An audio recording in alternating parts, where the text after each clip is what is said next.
The manuscript was never supposed to be found. It sat in silence for centuries, hidden in a cracked leather binding that had lost its name long ago, buried among the forgotten shelves of a Roman library. The world bustled above, tourists snapping photographs of the Colosseum, scholars lecturing on its magnificence. Yet no one suspected that a frail, bespectacled librarian would become the key to rewriting history itself. Claudio Moretti was not a man people noticed. His colleagues overlooked him, visitors barely registered his presence beyond a polite nod, and even his supervisors saw him as a placeholder, a caretaker of dust rather than a mind of worth. His hands trembled slightly from years of arthritis, and his hair had thinned to gray wisps that fell over his spectacles. But his eyes, sharp and watchful, missed nothing. It was on a quiet, rain-slicked afternoon that he noticed the book, tucked behind a row of forgotten ledgers. Its spine crumbled at his touch. When he pulled it free, a faint puff of dust rose into the air like the exhalation of a ghost. He almost set it aside. Almost. But something about its weight, heavier than its size suggested, compelled him to open it. Inside were pages of Latin scrawl, faded, trembling lines inked by a scribe who had likely feared what he was recording.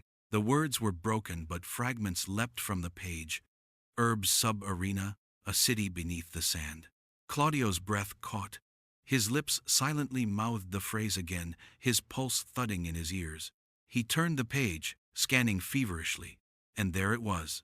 A crude map, sketched in ink that had seeped like blood into the parchment. It showed the familiar outline of the Colosseum, but beneath it, dark lines branched out into something vast, an underground labyrinth. For a moment, Claudio told himself it was nothing. A myth, a scribe's imagination. Yet the longer he read, the more the unease spread through him. The manuscript spoke of chambers filled with mosaics, of sealed streets, of a place Rome had erased from its own history. Why?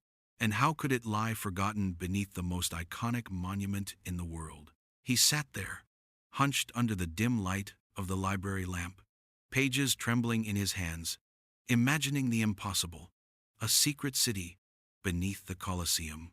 But even as awe surged through him, doubt crept in. Who would believe him? Claudio knew the answer: no one, especially not Professor Vasari. Giovanni Vasari was Rome's most celebrated historian, a man whose words could silence a lecture hall with ease. Tall, broad-shouldered, with an expensive suit and a smirk that cut as deep as any blade, he reveled in dismissing those beneath him. He had once told Claudio, with casual cruelty, "Your role is to dust the shelves, not interpret them."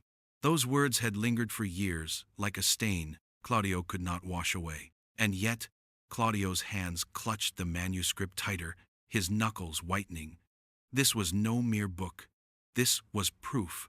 The thought formed like a flame in his chest. What if he, the man dismissed as a nobody, was the one to reveal what centuries of scholars had missed? A surge of conflicting emotions battered him. Fear of ridicule, the thrill of discovery, the weight of destiny. His throat tightened as he whispered aloud, his voice unsteady but determined. If this is true, history has lied to us all. The rain outside hammered harder against the windows, as if echoing the storm in his heart. Claudio knew what he had to do. He would show it to Vasari. He would risk humiliation. Because deep within, there pulsed a truth too heavy to ignore. Secrets should not stay buried forever.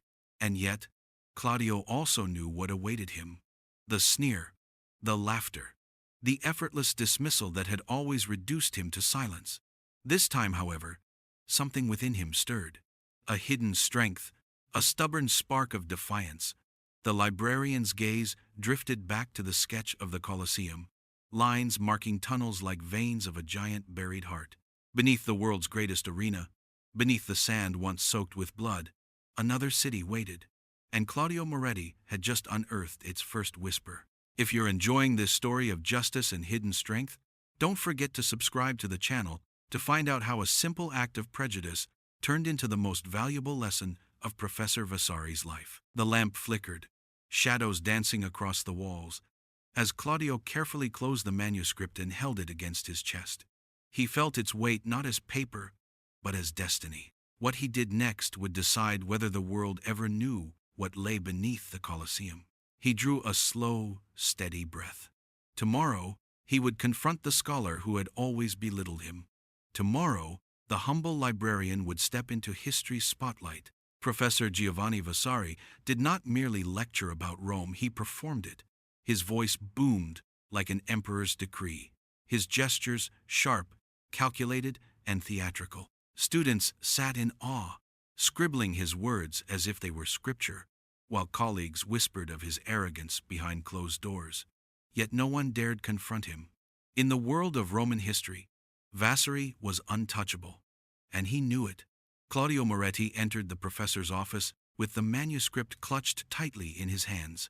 The grand room seemed designed to intimidate. Shelves lined with pristine, expensive editions, a marble bust of Julius Caesar glaring from the corner, and a desk so polished it reflected Claudio's nervous face back at him. He cleared his throat softly, but Vasari didn't look up. The professor was scrawling a dedication in his latest book, his pen gliding with the confidence of a man who assumed permanence. Finally, without raising his eyes, Vasari said, "Yes, Moretti? Dust collecting in the archives again?" His tone dripped with amusement. Claudio hesitated, his chest tightening. He had rehearsed this moment 100 times during the long night, whispering words of conviction into the silence of his modest apartment. Yet now, under Vasari's gaze, those words threatened to crumble. Still, he forced himself to speak. "I found something," Claudio began, his voice barely above a murmur. He stepped forward and laid the manuscript on the desk. The old leather cover seemed fragile against the gleaming surface. "It may be important. It speaks of a city beneath the Colosseum." At that, Vasari paused. Slowly, he looked up, his dark eyes narrowing in mock curiosity. Then came the smirk Claudio dreaded. The professor leaned back in his chair, folding his hands over his chest. "A city beneath the Colosseum?" Vasari repeated, his voice loud enough to carry through the open door into the hallway. "Do you realize how absurd that sounds? The Colosseum has been studied for centuries, every stone catalogued, every chamber mapped, and you, a librarian, think you have uncovered something all of Rome's scholars missed?" Claudio flushed, his heart hammering. He opened the manuscript, pointing to the inked sketch, his finger trembling. "Look here, the words, the map, Urbs sub-arena.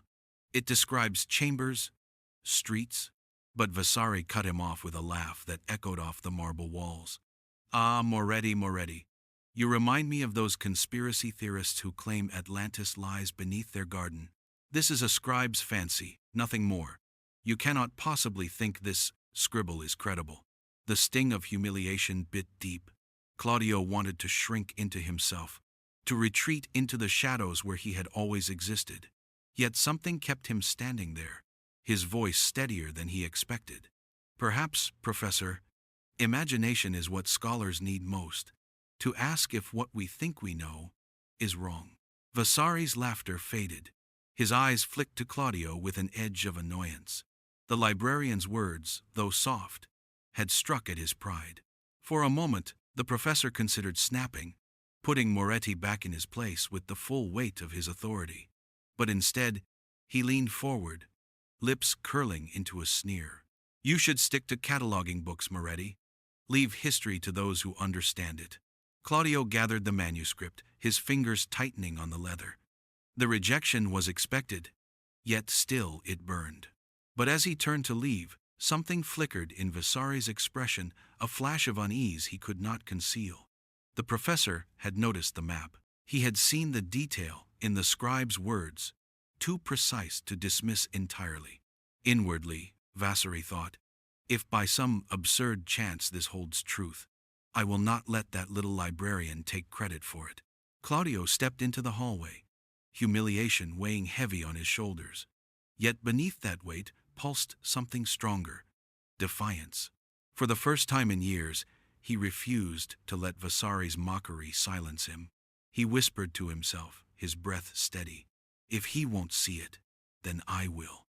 Outside, the evening sun cast a golden glow across the Colosseum's ancient stones. Claudio stared at it from the library's steps, the massive arches looming like sentinels of a secret. He felt the manuscript's weight under his arm, not just as parchment, but as a challenge. The Colosseum had stood for nearly 2 millennia, hiding its truths in silence. But perhaps, just perhaps, the silence was ready to break. That night, Claudio could not sleep. The manuscript lay on his desk, open beneath the dim glow of his lamp, its fragile pages breathing secrets into the stillness of his apartment. Each time his eyes skimmed the words, he felt the weight of centuries pressing upon him.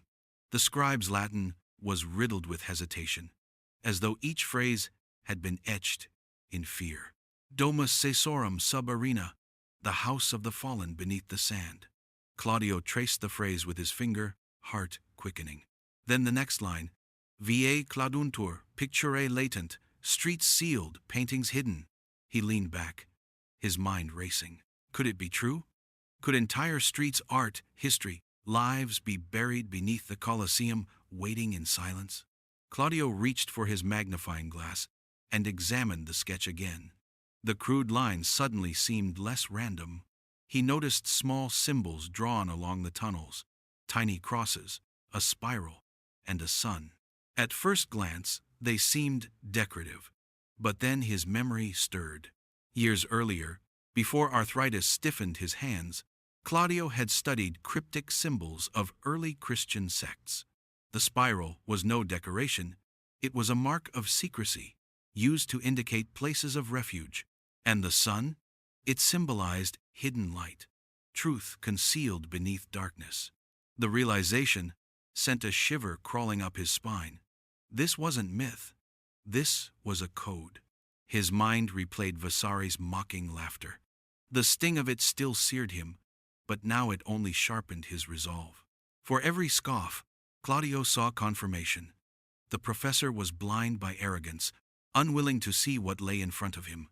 Claudio's thoughts tumbled back to his father, a mason who had once worked near the Colosseum's foundations.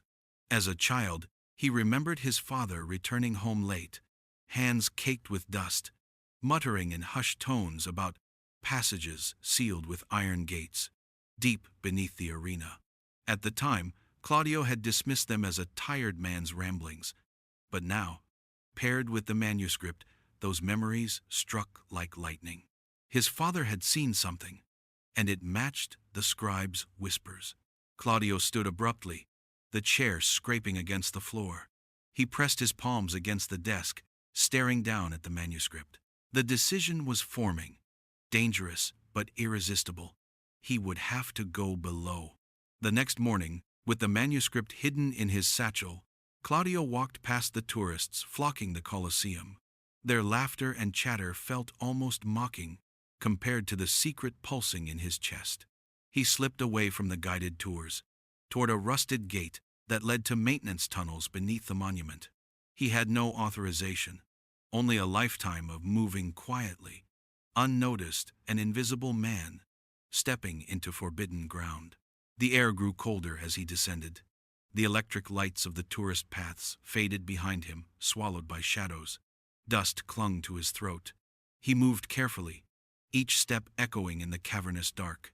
Then he saw it, scratched faintly into the stone wall, nearly invisible in the weak glow of his flashlight. The same spiral symbol from the manuscript. His chest constricted. The symbols were real. The scribe's code was real. Claudio's breath trembled as he touched the carving, feeling the rough grooves under his fingertips. He closed his eyes, hearing his father's voice as if whispered across time. "There are places down there, boy. Places they told us never to speak of." He opened his eyes, determination blazing now. He would follow the symbols. He would prove Vasari wrong, even if it cost him everything. Above, sunlight poured across the Colosseum's arches, oblivious to the solitary librarian threading deeper into shadows that had hidden Rome's greatest secret for centuries. The gate groaned as Claudio pushed it open, its rusted hinges screaming in protest. A stale gust of air swept past him, carrying the scent of ancient stone, damp earth, and something older still, like ashes from fires long extinguished. The beam of his flashlight cut into the darkness, illuminating rough-hewn walls and uneven steps that spiraled downward into silence. Every instinct told him to turn back. He was a librarian, not an explorer. His knees ached with each step. His heart thundered far louder than his cautious footfalls. But the manuscript's words echoed relentlessly in his mind. Herbs sub-arena, streets sealed, paintings hidden. He could not ignore them. The further he descended, the more oppressive the silence became. The modern hum of the Colosseum above faded until it was nothing but memory. The world narrowed to the drip of unseen water and the quickening rhythm of his breath. His flashlight beam caught on something scratched into the wall again, a sun, faint but unmistakable. Claudio's lips parted in awe. The same symbol from the manuscript, guiding him like a lantern left by hands centuries gone. He traced it, his fingers trembling, then pressed forward.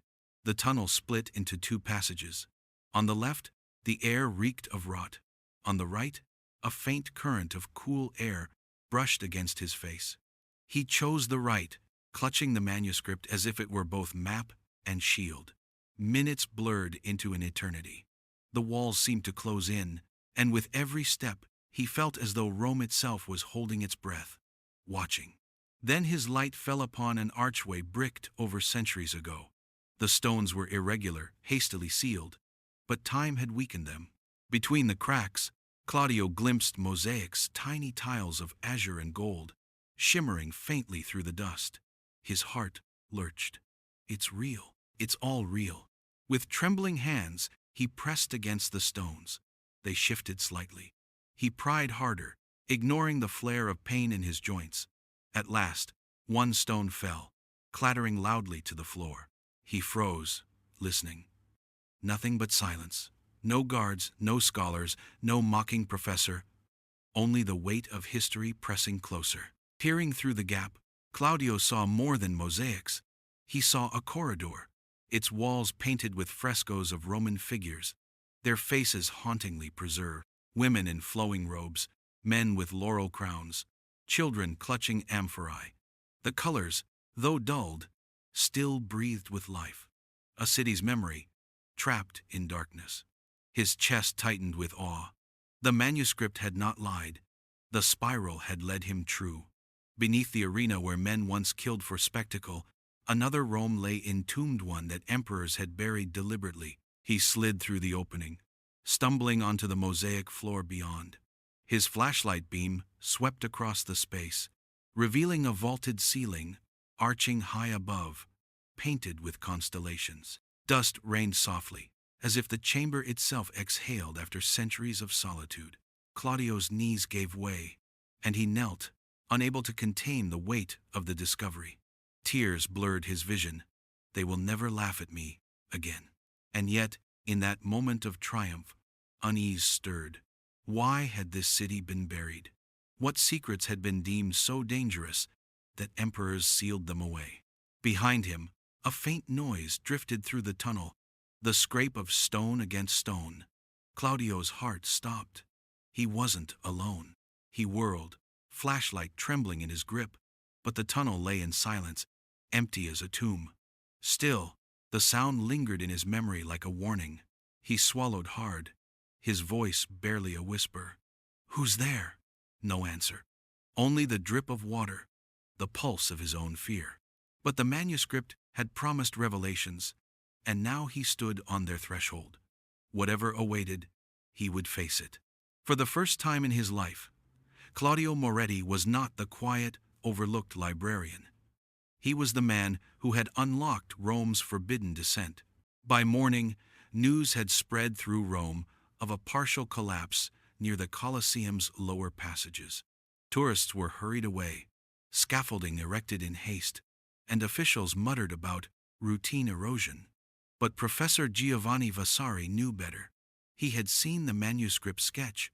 He had seen Claudio's trembling conviction. And now, The ground itself seemed to whisper the truth that he had mocked. Still, pride was a chain around his neck. In the lecture hall that afternoon, he recounted the collapse with theatrical disdain. "Some romantics," he said loudly, pacing before rows of students, "believe there are hidden cities beneath our monuments. Nonsense. The Colosseum is an open book, every stone accounted for. Do not be fooled by myths clung to by men who mistake dust for destiny." The students chuckled obediently, their laughter aimed at an absent man. But inside, Giovanni's mind raced. The collapse had opened a fissure, narrow, but revealing glimpses of frescoed walls beneath the arena's foundations. He had not told the class that detail. No, he would keep it to himself. For if Moretti's discovery was real, Giovanni intended to claim it. Claudio, meanwhile, sat in the back of that very lecture, uninvited but determined. His satchel still held the manuscript, its fragile weight pressing against his side like a heartbeat. He listened as Vasari's words cut through him, every syllable designed to ridicule. Yet Claudio did not bow his head this time. Instead, he stared steadily at the professor, seeing beyond the arrogance to the flicker of unease in his eyes. He knows. He's afraid it's true. When the lecture ended, Claudio approached, his steps deliberate, despite the burning in his chest. "You mock what you do not understand, Professor. The collapse proves the manuscript's truth." Giovanni sneered, leaning close, so only Claudio could hear. "If there is truth, Moretti, it will be mine. Do not delude yourself into thinking history will remember a librarian over me." Claudio's fists clenched at his sides, but he did not flinch. "History will remember the one who listens to it, not the one who silences it." The words struck harder than Claudio realized. For the first time in years, Giovanni felt his authority crack. That night, alone in his study, he poured whiskey into a glass with unsteady hands. The collapse replayed in his mind, those frescoes, impossibly preserved, glimpsed through the fissure. He had told himself they were remnants of gladiatorial chambers, but no, the artistry was too refined, the subjects too domestic. They spoke of lives, of streets, of something buried intentionally. He thought of Claudio's trembling conviction, of his defiance in the lecture hall. A librarian should not have unsettled him so deeply. And yet, Giovanni felt the prickle of fear. But fear, in Giovanni, always transmuted into hunger. If there truly was a city beneath the Colosseum, then he would seize it. He would descend into those passages himself, manuscript or not, and Rome would sing his name in triumph. Claudio, however, was already preparing. The collapse had shaken him too, but it had also steeled his resolve. He returned to the tunnel where he had pried away the first stone. He carried only a flashlight, rope, and his father's old hammer. Every step forward felt like a rebellion, each heartbeat echoing with a vow. They will not bury the truth again. Far above, the Colosseum glowed in the moonlight, its arches like watchful eyes. Tourists had left, scholars had locked their offices, and Rome slept. But beneath its ancient foundations, two men, one humble, one arrogant, were already on a collision course, drawn by secrets that emperors had died to conceal. The manuscript's prophecy had awakened, and the deeper they went, the closer both men came to a revelation that would shatter them. Claudio's flashlight beam trembled as it swept across the chamber. He had followed the spiral symbols through narrowing tunnels, past dripping walls and suffocating silence, until at last the path widened into something vast. The air shifted cooler, cleaner, as though it had lain untouched for centuries. Then the darkness opened into a city, buried in stone. Before him stretched a mosaic-paved street, its patterns of gold and cobalt still vivid under centuries of dust. Archways rose on either side, their frescoes depicting Roman families frozen in time. A woman cradling an infant, a baker kneading dough, children chasing each other with wooden hoops. Ordinary lives, immortalized in paint, hidden away. Claudio staggered forward, his breath ragged. The manuscript had been no myth. Here it was, an entire neighborhood sealed beneath the Colosseum, preserved like Pompeii without ash. His heart thundered in his chest. He whispered aloud, as if to the ghosts that lingered, "You lived here, you built this, and they buried you." A sound jolted him, a beam of light slicing through the dark behind him. He spun, shielding his eyes. From the tunnel's mouth, Professor Vasari emerged, flashlight in one hand, a smug grin twisting his lips. "I knew you would lead me somewhere, Moretti." Giovanni's voice rang with triumph, though his eyes betrayed astonishment as they drank in the scene. "By the gods, it's real." Claudio's chest tightened. The man who had mocked him now stood in awe of the very truth he had dismissed. "You shouldn't be here," Claudio said, voice firm, despite the quiver of anger beneath it. Giovanni laughed softly, the sound echoing off stone. "On the contrary, this belongs to me. You would have rotted in obscurity with your manuscript, but with my name, my reputation, this discovery will become legend." Claudio's fists clenched. Legend built on lies is nothing but ruin. But Giovanni was no longer listening. His flashlight swept greedily across the walls, illuminating hidden marvels. A temple facade with pillars still intact. An underground plaza with a dry fountain. A mural depicting a procession of emperors, except the last figure's face had been scraped away deliberately. Giovanni leaned close, his scholarly instinct sharpening into obsession. Why erase him? Who was he? The professor's hunger for answers clashed with Claudio's reverence. While Giovanni catalogued treasures with his eyes, Claudio felt the weight of humanity pressing upon him. These were not just artifacts, they were voices silenced, families erased from memory. He remembered his father's whispers about sealed gates and wondered, had the Masons themselves been complicit in burying these lives? Then, from deep within the chamber, a rumble rolled through the ground. Dust rained from the ceiling. Both men froze, their lights trembling across the frescoed walls. The city groaned as though Rome itself resented their trespass. Giovanni's arrogance faltered. For a brief moment, fear flickered in his eyes. He turned sharply to Claudio. "We must document this, secure it, before collapse destroys everything." Claudio's jaw tightened. "Number. We must understand why it was hidden." His gaze locked on Giovanni, steady and unwavering. "And you cannot bury the truth again, Professor." Silence thickened between them, broken only by the whisper of dust. In that silence, the roles reversed. The humble librarian stood tall, conviction in his voice, while the celebrated professor trembled on the edge of doubt. The city had emerged from the shadows, and with it, the truth of both men's character. The air inside the buried city was different now, charged, expectant, as if it too waited for judgment. Claudio's flashlight beam swept across an archway leading deeper into the complex, where stone doors bore inscriptions carved with imperial precision. He stepped forward, brushing centuries of grime from the surface. The Latin words etched there tightened his throat. Hic iacet veritas imperatorum, qui legit siat mendatium super arenam. Here lies the truth of the emperors. Let he who reads know the lies above the sand. Claudio's heart thundered. This was no mere hidden neighborhood. It was a vault of secrets deliberately entombed beneath the stage of Rome's greatest spectacle.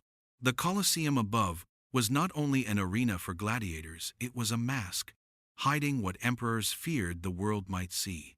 Giovanni Vasari pressed in close, his breath shallow. He translated the words aloud, his voice betraying awe he could not suppress.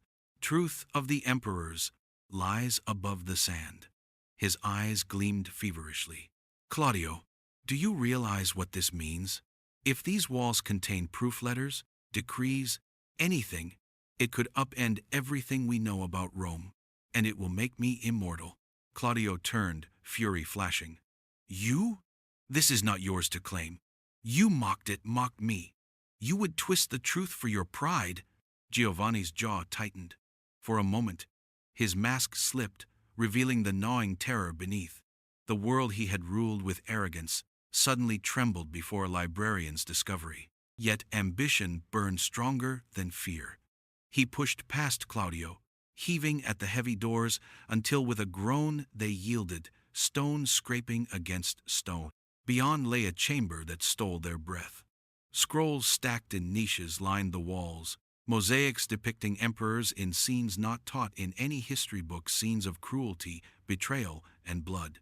One showed an emperor feasting as slaves, starved in chains. Another, an imperial coronation, interrupted by executioners. The crowning horror, a mural of the Colosseum itself, where beneath the sand a mass of citizens were forced into burial pits, sealed alive as punishment for rebellion. Claudio staggered back, his face ashen. The whispers of his father, the words of the manuscript, all converged here. Rome's glory had been built on a grave no one had dared to uncover. Giovanni's voice trembled now, not from humility, but from hunger. With this, I can publish a book that will outshine every historian before me. Vasari, the man who revealed the empire's darkest truth. Claudio's voice cut through the chamber, firm and steady. Number, if this is revealed, it must be revealed honestly. Not for your name, not for mine, but for those they silenced. His eyes burned with conviction. History belongs to the forgotten, not to the arrogant. The professor met his gaze, and in that silence the truth settled. Giovanni had spent a lifetime building himself a monument of pride, but in this buried city, pride was dust. He saw it in Claudio's trembling yet unyielding stance. The librarian had already surpassed him. The ground rumbled again, as if Rome itself groaned under the weight of its uncovered sins. Dust rained down from the ceiling, scrolls fluttering like wings of frightened birds. Both men staggered, knowing the chamber might not hold much longer. And yet the inscriptions, the mosaics, the truths, they were undeniable.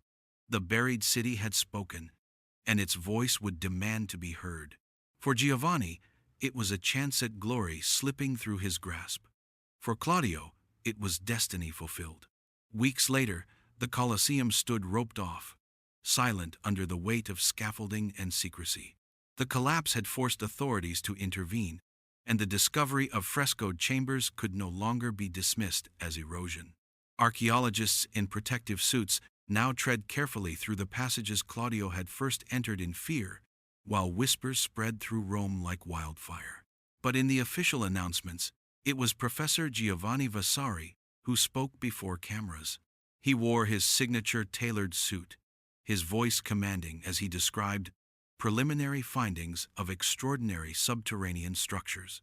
He did not mention Claudio, he did not mention the manuscript, and yet, in his eyes, something had changed. Gone was the unshakable arrogance, replaced by shadows that no lens could hide. Giovanni had seen the murals of emperors feeding their people to the earth. He had seen the inscriptions branding Rome's glory a lie. Every night since, his dreams filled with muffled cries under sand. He stood before the world as a man of knowledge, but inside, he carried a burden that stripped his triumph hollow. Claudio, meanwhile, sat in the library where it had all begun, watching the press conference on a small television. His name was absent, erased as neatly as the emperor's face in the murals. And yet, unlike Giovanni, Claudio did not feel bitterness. He touched the manuscript gently, its pages still fragile beneath his fingers, and whispered, "The truth is out. That is enough." The world would eventually learn. The scrolls, the mosaics, the sealed chambers, they could not be suppressed forever. And though history's headlines would not carry his name, Claudio knew he had been the first to listen, the first to believe. In that knowledge, there was quiet triumph. Months passed. Scholars from across the globe swarmed Rome, piecing together the fragments of the buried city. Papers were published, debates erupted, textbooks were rewritten. The Colosseum, once a monument of entertainment and cruelty, became a symbol of truth unearthed, of voices rising after centuries of silence. And Giovanni Vasari? His career survived, but his pride did not. He was celebrated, yes, but hollow. For in the solitude of his study, he could not escape the memory of Claudio standing in that chamber, declaring that history belonged to the forgotten. Giovanni had stolen the credit, but he had lost his soul to shame. Claudio, in contrast, found peace. He returned to his quiet work, shelving books, guiding students, invisible as ever to those who rushed past him. But when he passed the Colosseum, its arches glowing in the sunset, he smiled faintly. He alone knew the labyrinth beneath, knew the faces preserved in paint, knew the cries that Rome had buried. He carried them in his heart like companions. The humble librarian had unearthed not just a city, but the measure of truth itself. And in the end, the story was not about glory, or power, or names etched into marble. It was about humility, about listening when the world laughed, about daring to believe in whispers written on fading parchment. If this story touched you, subscribe to the channel to discover more stories about how extraordinary people turn humiliation into triumph.